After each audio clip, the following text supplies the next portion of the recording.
Welcome to the Southwest Harbor Public Library, the heart of the community. Everything we do here is dependent on your support, and you guys are generous all year long. We can't thank you enough for all you do to keep us going, turning on the lights, turning on the heat in the winter, keeping the collections up to date, paying our fabulous staff that everyone is in love with. So we have a four-legged guest. Oh, that's my wife. Hi, come on in. We have a very excited audience here, the newest excited person who's just come through the door, all of you online. So The starring role. thanks for coming. This is a unique opportunity, as I've learned. This has never been tried before. So this is a premiere. And you are eyewitnesses to the premiere of this production, and it is so engaging and exciting to know. I know Annie Leonardi from her musical life in my church in Songstuff. And I know she's doing many other things musically. I don't know this gentleman at all, but I've learned Bowen Swersey is a man of many talents, and he's very creative. And Bill's gonna say more about him because they're buds. But we are just so grateful to have this opportunity. As I thought about being here with all of you tonight, all of the shelves are full of creativity across the times, places, and around the world. But here's live creativity right here for us, right in this space. What better opportunity does the library bring you than a chance to be eyewitnesses to creativity? And you're gonna have a chance to ask questions later. So I just want to remind you before I let Bill say more about what he wants to say. Right now, the local quilters are on display, so please take a look at these fabulous creations that start here and go through the first floor and upstairs. They're just wonderful. And if you haven't logged on and are on the calendar, presumably you all are because you found your way here tonight. But if you haven't gotten on our email distribution list, please stop at the circulation desk and make sure we've got an accurate address for you so you can keep up with the developments that are coming here across the winter. Just so you know when you're here, we will close for Indigenous Peoples Day, but other activities are coming in. There's a program next Tuesday night. I think I have it right. Rainy Bench is going to be here to talk about history of the storms. Not that we never have them anymore, but you know what I mean. So please be a friend and supporter and let us know what you're looking for that you don't find here, and anything that we do that we could do better if you made a suggestion about it. So without further ado, the newest trustee of the Southwest Harbor Public Library, Bill Mayer. Come on. Thank you.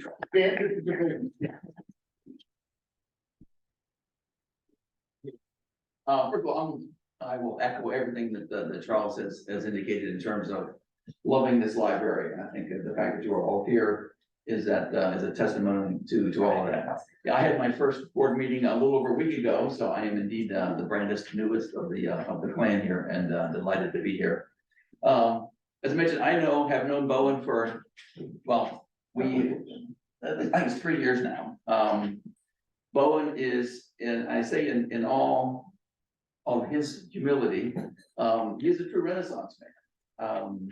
He is a stonemason. He is an author of books. He is a poet.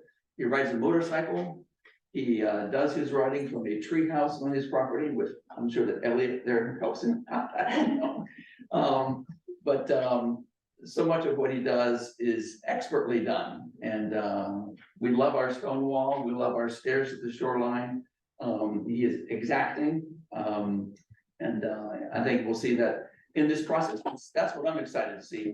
It's one thing to read a book or to just plain hear a book on an audio, but to see actually how it's done. And as Charles said, it's creativity that it's live and late breaking right here. And we're very pleased to have all of you here and pleased to have this duo here before us as well. So after all, there we go.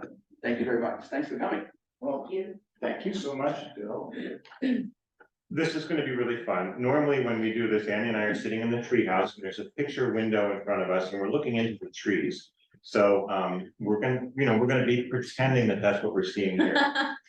We've never, ever done this before, recorded an audiobook in front of a live audience.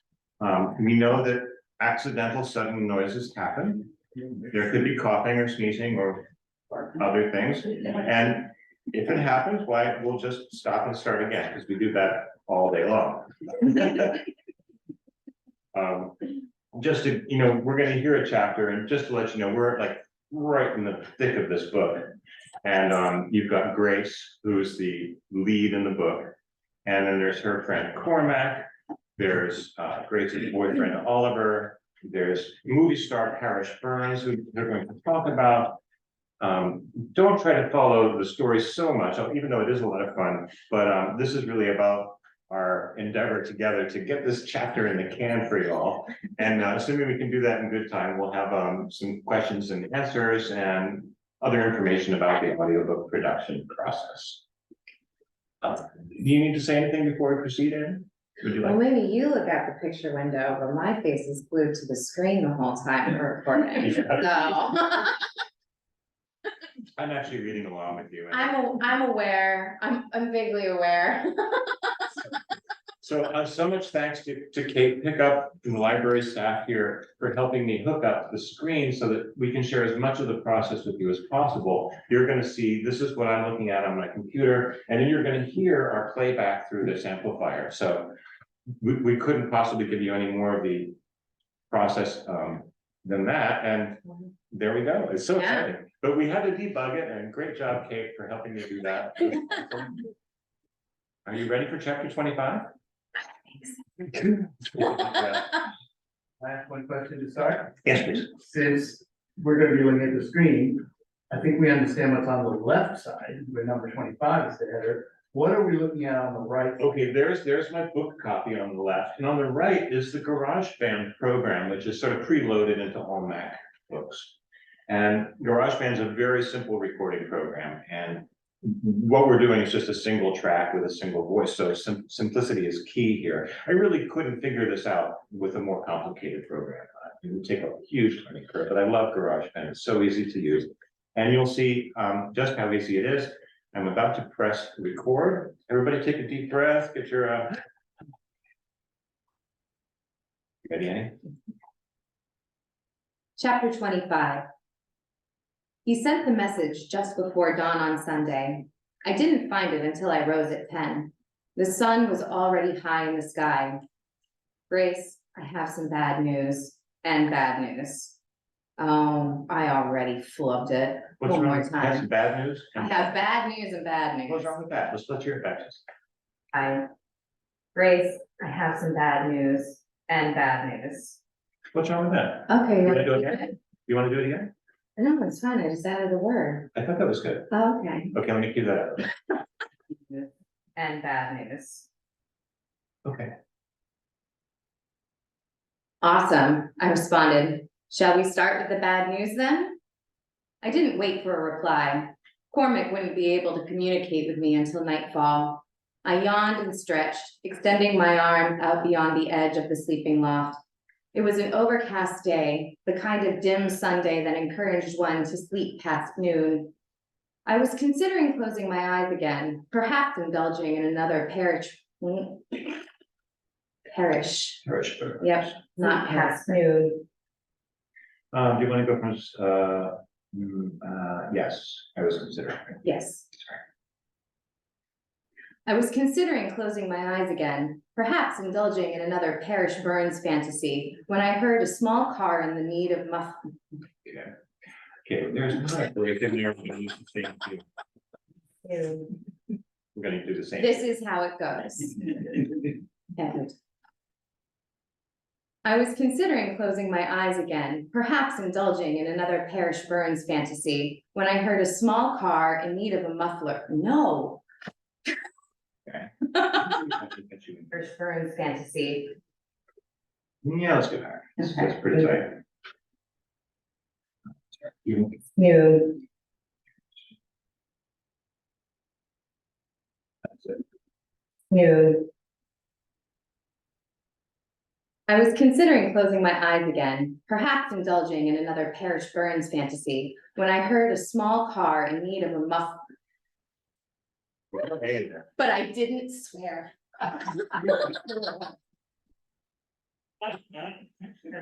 Fantasy. Do we want to go after fantasy? Because that can help. Yes, Okay. when I heard a car in need of muffler work. When I heard a small car, it's gonna be a close one, ready? Mm-hmm. When I heard a small car in need of muffler work come up our driveway, I climbed down from the treehouse loft and pulled on my jeans and a t-shirt. I hastily yanked my brush through my hair. I went down the steps. As I emerged from the trees, he was already at the front door, peering in the glass. He knocked slowly and said, "Hello." I came up behind him. I must have been quiet because when I said, "Hey, Captain Bob," he jumped about a foot in the air and whirled around wide-eyed. "Oh," he said, clutching his heart and batting his no, I want to do that again. Let's go to O. Wide-eyed. You go for O. "Oh," he said, clutching his heart and batting his lashes. He was barefoot, his toenails a suspicious green color. He was dressed in his homemade wool slacks with a belt line up around his navel and a time-worn LL Bean plaid flannel shirt. Sorry, Okay, see what you meant. around his navel. Go there, Uh, or he was. let's go from here. It's just green color. Okay. He was dressed in his homemade wool slacks with the belt line up around his navel and a time-worn LL Bean plaid flannel shirt. "You startled me." "What can I do for you, Captain?" "Well, it's been a while since I've seen you. I noticed that your band isn't doing any shows this summer."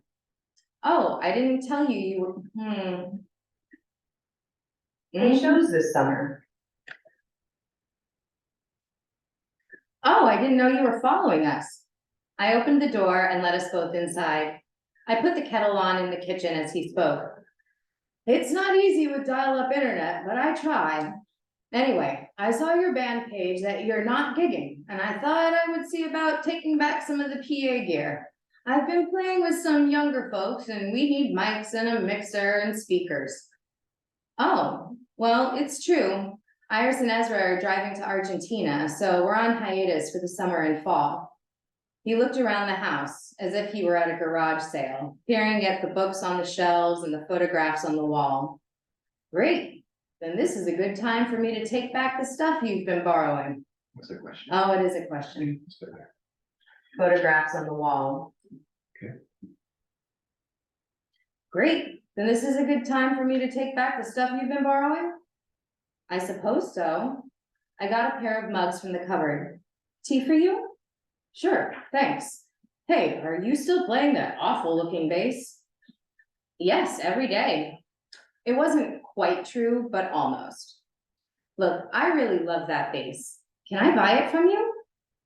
Captain Bob tugged on his beard and said, "I really hate to sell things, you know. On the other hand, I am nowhere near as fond of that instrument as you are. Tell me, Grace, what is that bass worth to you?" Can I do that without How much? a list? After Grace. What is that? Yeah. Just a second. Tell me, Grace, instrument as you are. Tell me, Grace. Let's go to Tony. Can you start at Tony? As fond of that instrument as you are. Okay. Tell me. Mhm. Yeah. Tell me, Grace, what is that bass worth to you? I leaned against the stove and looked at him. He became uncomfortable under my gaze and continued looking around the room at our stuff. I sighed and said, "I can give you 300 in cash right now." "Oh, you want to trade money for it? I'm disappointed. How ordinary, how banal, especially for such a unique item." He didn't look at me. He pulled a book from the shelf on the nook. It had sorry, too long of a pause. Can we go back to the. From the shelf on the nook. It had a tattered blue cover. One more time. shelf on the nook. It had a tattered blue cover. I knew that book because I used it quite a bit for my songwriting. I didn't know where it had come from, but it was Holofenser. Olaf Center, Thank you, what? Olaf Center, Olaf Center? Olaf Center. Olaf Center, Yeah, try to, every syllable is saying Olaf Center. Olaf Center. Yeah, it's a weird name. Bit for my songwriting.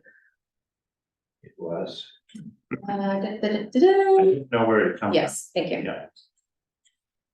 I didn't know where it had come from, but it was Holofcener's Practical Dictionary of Rhymes. While I struggled to understand what he meant by his response, he flipped through the book. Here it is: orange, courage, forage, forage, encourage. Only slant rhymes go with orange. Usually, I said, looking down into my teacup, one counters an offer with another offer. My offer is $300 in cash.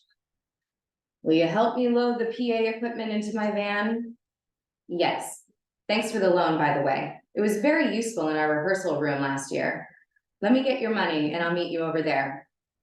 I left, leaving the door open. I went back to the treehouse and got out the secret stash of money that Oliver and I had put away last week. He put in $2,000. I put in $200.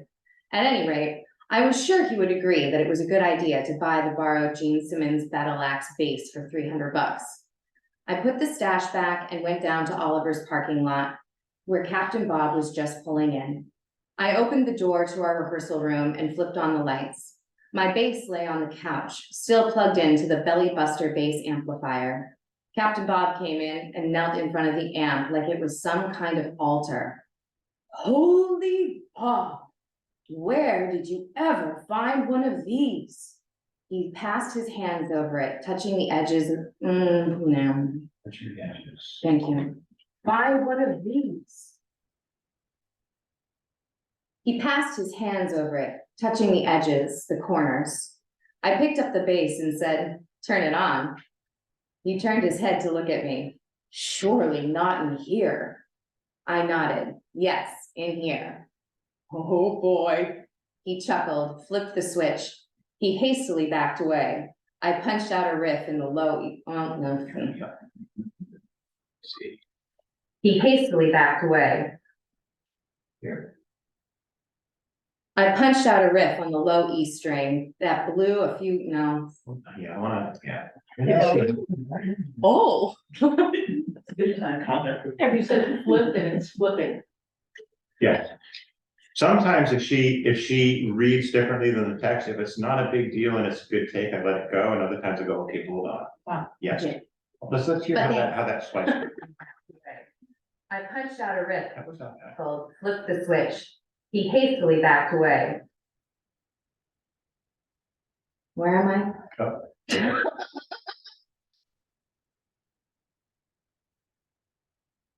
I punched out a riff on the low E string. Thank you. Yes. He hastily backed away.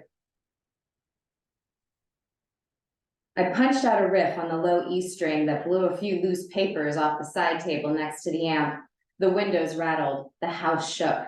As quickly, Just no, as quickly, just yeah, as that's quickly, rattled, the house shook. Just as quickly, I stopped. I knew my neighbors. I knew how long it would take for them to stomp on the floors or call the police. I shut the amp off and put the bass down. I handed the bemused and put the bass down. You got a little bit of an inhale there. Off and put the bass down. Yeah, I think that's it. I handed the bemused Captain Okay. bass down. I handed the bemused Captain Bob 3 $100 bills. Then we broke down the custom-built PA system, coiled up the cables and cords, and packed it all in his old Saab hatchback. It felt like the end of an era for me. Thanks for the loan, Captain. This really helped us get to a place where we could work on our material. Oh, one more time. Okay. Maybe that's what I'm. Thanks for the loan. Not for me. Thanks for the loan, Captain. This really helped us get to a place where we could work on our material. I Hope it can be just as useful for your young friends. Captain Bob looked at me through his long gray brows and tilted his head. I had high expectations for you. Thanks for not disappointing. Then he abruptly closed the Saab's long hatch and sped away. I texted Oliver. I have some good news and some bad news. He texted back right away. Me too. We both sent at the same time. Good news? He wrote, I'm in Bass Harbor. See you in an hour. I wrote, I bought the bass from Captain Bob. We both wrote, and? I wrote, he took back his PA gear. He wrote, we're leaving again on Tuesday morning. See you soon. We both wrote at the same, no. Can you go back to, after PA gear? Yes. His PA gear. Okay. He wrote, we're leaving again Tuesday morning. See you soon. We both wrote at once. The synchronicity felt good, like we were in the same room, thinking the same thing at the same time. I went back into the house, dumped out the tea, and made a pot of coffee. The loss of the PA gear made me think again about my missing bandmates, away on their trans-equatorial, right? Trans-equatorial. Yes. Bandmates are driving to Tierra del Fuego. Tierra del Fuego. Tierra del Fuego. Yeah. Coffee. Right after coffee? Yes. The loss of the PA gear made me think again about my missing bandmates, away on their trans-equatorial road trip. We should have been using this equipment. We should have been practicing every other day. I should have been writing more songs. I took my coffee back to the studio, picked up Oliver's new Fender Telecaster and plugged it into his amp. I kept the volume on 2, just enough for me to hear it. I had been practicing my guitar chords. It was easier for me to write songs while strumming on the guitar, so I had been keeping up with lessons from Oliver. He taught me the basic chord positions and a few basic classic rock songs. Now I could play most of our repertoire on bass and rhythm guitar. The point was, I needed more repertoire. I played a C minor chord and turned up the distortion knob on the amp. I sang softly.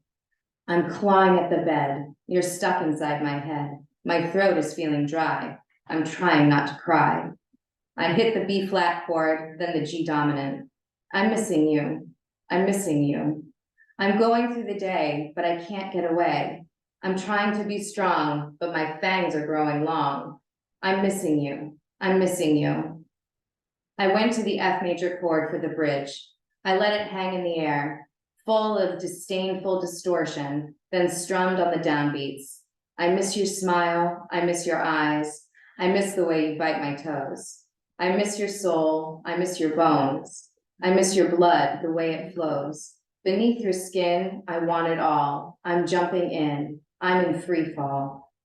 I went back to C minor and the verse. There's a burning in my throat. There's a burning in my heart. I could light the whole world up, and this is a good start. I'm missing you. I'm missing you. Come home. I'm all alone. I'm missing you. I had my eyes closed as I let the last line fade away. I opened them and reached for my notebook on the table. I wrote down as much of the song as I could remember. Then I saw someone's shadow move by the door. Hey, I said. Hey, said Beck, stepping into the room. He looked around and said, so, Bob took all your stuff? He took back all his stuff, I said. He nodded glumly. How are you going to amplify your vocals now? I don't know yet. Maybe it's time for us to buy our own equipment. That'll be expensive. Beck swept his hand idly over the top of my bass amp, just like Captain Bob had done minutes before. Yes, it will. You must really miss Oliver. He stared at me. Yes, I do. I tried not to look at the vein pulsing in his forehead. Beck had even lighter skin than Oliver. His dad was one pink-skinned, red-headed Viking stock. Oh, what? Oh, sorry. That makes more sense than Oliver. Excuse me. His dad was of pink-skinned, red-headed Viking stock. He had gold-colored eyes and medium brown hair that looked permed. He said, "Too bad you don't have a younger sister, Grace." "Yeah, too bad for you." "I meant too bad for you," he said. "I'm fine without a little squirt bugging me all the time." "Okay, then, I guess that's my cue." He turned for the door. I said, "Hey, you must miss him too." He turned and said, "I'm fine without some big jerk bossing me around." "See you then." "See you." "Hey, Beth."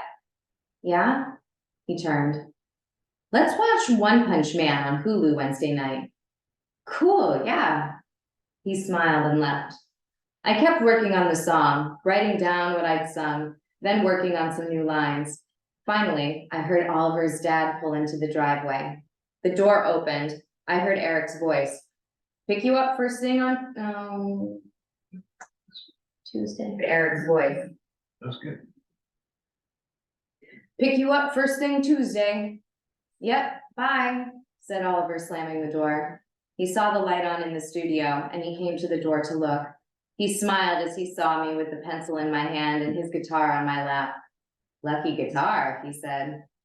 "I bet it smells better than you," I replied. He looked around the room. "Wow, you really did take his stuff back. What did you give him for the bass?" $3 bills. "Look, I took it from the kitty."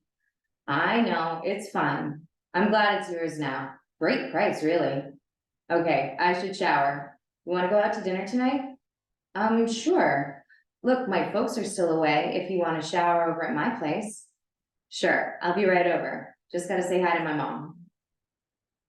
Our reunion was very much like the last one with, no. Our reunion was very much like the last one with a few small differences. One was that the food was better. We ate at Red Sky, the pricey, classy place next to Phipps downtown. It was pretty funny because, first of all, we were the only ones there in jeans. I ordered the ribeye steak, black and blue, with blue cheese crumbs, while he ordered the chicken parmesan. When the plates arrived, they looked delicious. Ridiculous. Ridiculous. Oh, I actually I'm really hungry. I'm really hungry. I received the ribeye and ordered the fish. Uh-huh. Okay, wait, we'll see. Okay. Right after chicken parmesan. Plates. Hold on, till my eyes adjust then, okay. When the plates arrived, they looked ridiculous. My ribeye looked like it must have weighed 3 pounds. It spilled over the edges of the plate, like an entree from the Flintstones. Oliver's plate was neatly and sparsely arranged with his pasta and breaded chicken breast. One was a meal for a person, while the other seemed like it was for a starving werewolf. "Wow," I said, leaning away from the plate to get a good look at it. The waiter looked down and smiled. "The steaks are pretty generous tonight. The chef likes it when people order black and blue." Sorry. That's good. That's good. People order black and blue. Oh, there's an inhale. Order black and blue. Go and yeah, give me a. The other thing that was different tonight was Oliver's take-home pay. He said, "I only made 1,800 this week." "Not as many big tuna?" "No." Right after. Yeah, right after the sweep. "Not as many big tuna out there?" "Well, partly that, partly my poker game." "How much did you lose?" He looked down at his food, poking it with his fork. 400. "Crap, you lost more than I made this week." People looked over from nearby tables. One older gal raised her eyebrow at me. I made a point in stabbing my steak while she stared. "I know, it's the same amount I won last week. I think I'm going to quit." While she stared. I know. "I know. It's the same amount I won last week. I think I'm gonna quit playing, now that I've broken even." I nodded, chewing. Seems like the pay is good enough without taking risks. "Hey, I have some crazy news." "Oh?" He looked up from his plate. "You know Parrish Burns?" The Parish Burns? Yeah, keep your voice down. He told me that his friend is working on a screenplay for a zombie flick, and he wants to have our music on his soundtrack. Sorry, can I do that one more time and say the right words? What didn't you like about that? It's not his soundtrack, it's someone else's. Oh, the soundtrack, yes. But it's the, yeah. Got it. Okay, we gotta go Keep to, your voice down. gotta go to that. After down, yeah. He told. He told me that his friend is working on a screenplay for a zombie flick, and he wants to have our music on the soundtrack. Oliver sat quietly staring at me. Finally, he said, "How did Parish Burns find out about our music?"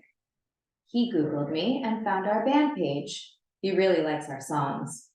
Oliver took a deep breath, obviously trying to calm himself. Oh, I'm gonna say that weird. Okay, let's go back to that. Really likes our songs. Oliver took a deep breath, obviously trying to calm himself. And why, Grace, did Parish Burns Google you? I shrugged and took another huge bite of rare steak. I spoke through it. I guess he likes me. Oliver put his fork down. He put his hands in his lap. Without looking up, he said, "I suppose I'm not no." Grace is working for a catering company and they have a non-disclosure agreement. His fork down. Yeah, he put his hands in his lap. Without looking up, he I'm said, sorry, he put his hands in his. "Oh, sorry, his fork down." He put his hands in his lap. Without looking up, he said, "I suppose I'm not allowed to ask you where you met him." I sighed. I had indeed just made a mistake, but how could I not tell him? "You're allowed to ask. I'm not allowed to tell you, but I met him at work." "I thought you're not allowed to talk with the fancy folk." "Unless they talk to me. Look," I began peering around the room to see if anyone was listening. "We should talk about this at home." "How do you mean he likes you, Grace?" I took my time answering. I kept my voice low. "He kind of asked me out." "And I suppose you're not allowed to say no?" "Come on, of course I told him no. I told him I have a boyfriend and that I couldn't date a customer's guest." "So Parish Burns was a guest of your client?" His voice had an edge to it and was a little too loud. "Please, Oliver, can we continue this conversation at home?" I looked over at, yep, sorry. Eyebrow lady. Eyebrow lady, at home? Yeah. I looked over at Eyebrow lady and saw that she was watching us. I said to her, "Any chance you might have your own conversation instead of dipping into mine? It's not pay-per-view here." Oliver was already not pay-per-view here. Oliver was already signaling the rate. Pay-per-view here, thank you. Oliver was already signaling the waiter. The guy came over and said, "Everything all right, sir?" "Yeah, fine. I guess we need to take this all to go." The waiter arched his eyebrow and made a face that turned into a half smile. "Right away, sir." We packed up our dinners and paid the bill. I said, "It's just as well. I need some wine to go with the steak anyway." We went, sorry. With the steak anyway. Can we go back to after paid the bill? Actually. Yeah, I said, okay, just a second. I said, paid the bill, Oh, I got a different one. our dinners and paid the bill. There we go. I said, "It's just as well. I need some wine to go with the steak anyway." We went outside and got into the old black Ford van. He started it, leaning over the steering wheel, looking defeated. "Crap, Grace, Parish Burns asked you out?" I folded my arms across, no. Yeah. Asked you out? I folded my arms across my chest and said, "And this is why I'm not supposed to talk about my work. Seriously? That's it?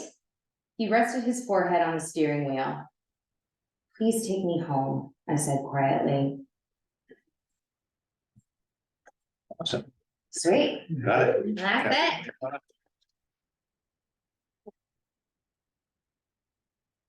Nice job. Thanks. So now we have a track. So that's a typical chapter. We probably have about 30 sections in this track. And so now I take the track and I have to join all the sections. So I click on one, Command A, Command J, create a new audio file, A, and I save it. So Annie and I have done almost 3 complete books together so far. And in this particular series of books, in case you haven't read one yet, the chapters are alternately narrated by Grace and Cormac. And Cormac's the dead guy and the dead neighbor, and Grace is the new gal in town. And so they each narrate in the first person. So this kind of narration works really great. And the first person narration works great for having a single narrator per chapter. And as the mystery unfolds, you sort of get half of it alternately at a time. And I'm able to build a little bit of tension through that. Let's see, save as Ghostwriter 25.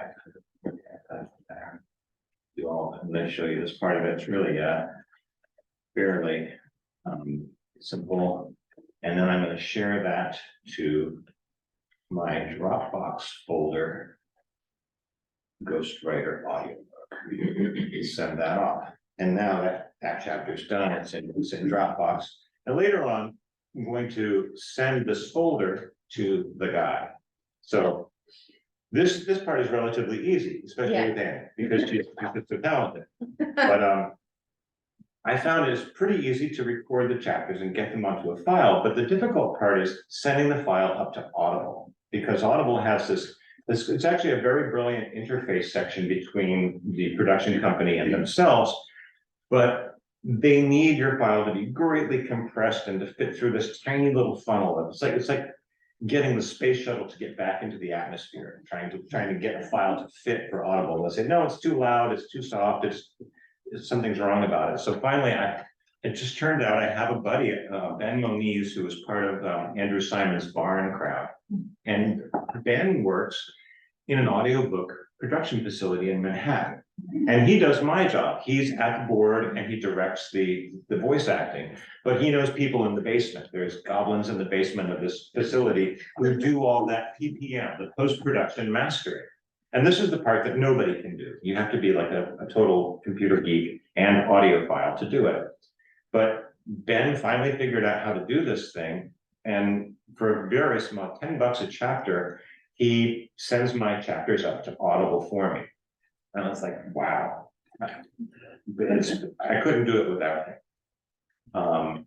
Anyway, you've seen chapter 25, and then chapter 26 starts out, and there's Cormac commenting on what he's just heard. Cormac is the dead guy, and he lives in an urn in Grace's backyard. And we're well into the series now. But he also has like really dog kind of hearing because he's dead, and all he does is listen to everybody do their thing. Anyway, this is a good time for Q&A. Yeah. Does anybody, Susan, what have you got for us? I have a question. So this is not the first time you're reading this book. Have you read it a number of times? This book? Yeah. Oh, no, I only read about 3/4 of this chapter this afternoon. Okay. So before recording, you read, so you haven't, so. I haven't finished the book yet. Okay. So, in a perfect world, when I have plenty of time to myself, Yeah. I read ahead as much as I possibly can. And do my homework. In reality, You're spelling. oh no, he knows. I'm totally honest. Yeah. In reality, I read as much as I can and hope that I don't go into a recording totally cold. However, cold reading can sometimes be really exciting too. And funny. And really funny. It's at least entertaining for us. Maybe not, the listeners don't get that level of entertainment. You know, particularly when there are some chapters where I have to go between many different characters and do not crazy character voices, but some differences in character voices. And I get them all mixed up because I was just not aware of who was talking. Right. That's kind of amusing. You did good on sometimes. Beckett. Beckett's Oliver's little brother. I thought you did a good, Oh, a good thanks. kid voice. That was good. Thanks. No, I did remember that Beck was in there. I know. that Yeah, a lot of so- people, like, pick up like some, if it was sarcasm or not, you know, like. Well, I did read the majority of the chapter this evening, and I think just well, being familiar with the characters, because we are in book 3, so you know, I have now like been with this character and all of these characters now for almost 3 books. So you kind of get to know their personalities and their inflections and what makes them tick. Sometimes I think I can anticipate what they're going to say. And most of the time I'm wrong. But because I have a background in performance, so I think just kind of getting kind of the groove of the character, I can kind of like You know what tell Oliver's from gonna the, think. yeah, I can kind of tell just from the writing and where things are going. And I mean, oftentimes I will stop because I'll have read something and realize like that was not the right tone. Let's do that again.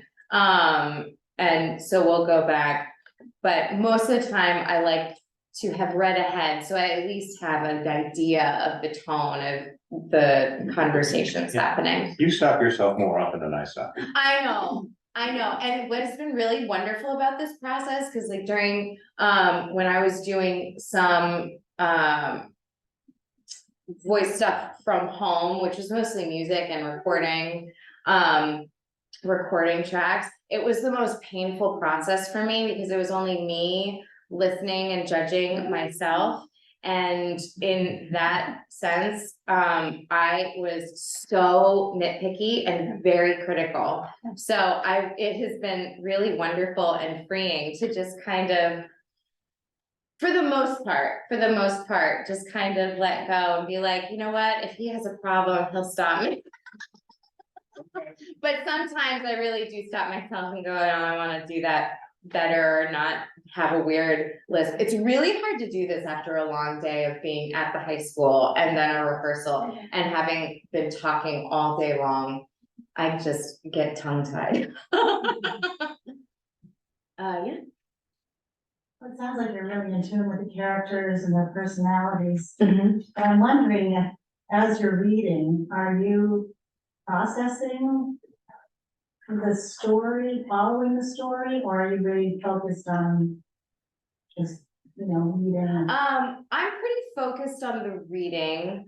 I feel like I've given myself the opportunity to process a lot of what's going on. And what helps too is even if I don't, what really helps is knowing what has happened in the chapters before with Cormac's character. Was that Elliot? Oh my God. Weird engine noise. Is knowing what has happened in the chapter before. So that gives me context for what my character is going to be up against. So yeah, so I give myself, or at least again, in a perfect world, I give myself the opportunity to process the story, and so then I'm really just focused on the reading and my character.